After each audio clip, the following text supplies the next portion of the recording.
Eu sou só mais um rapaz latino-americano, apoiado por quem sei que não me engano. Desde sempre fortalecer, meu time é forte, pode escrever. Passa a bola que eu quero ver, eu vim pro jogo, foi pra vencer. É que as ruas sabem quem eu sou. É que as ruas sabem quem eu sou. É que as ruas sabem quem eu sou. É que as ruas sabem quem eu sou. Ik ben heel blij dat ik eindelijk een project maak met mijn broer.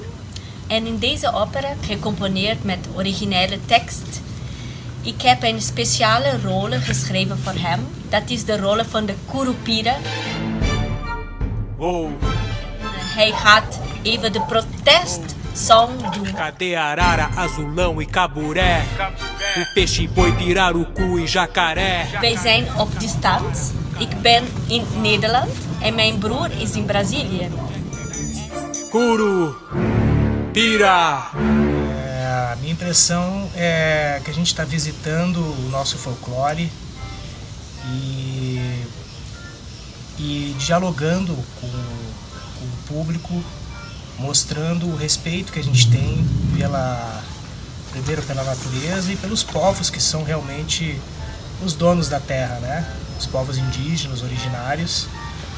A gente está mexendo com tradições que também envolvem eles. E eu acho que, primeiramente, é um orgulho e um profundo respeito tocar nessas obras e tentar, né, mostrar da nossa forma, da nossa arte, um pouco da nossa consciência em relação, né, a todo o nosso meio ambiente e os povos que também, né, vivem nessa terra. Acho que é por aí.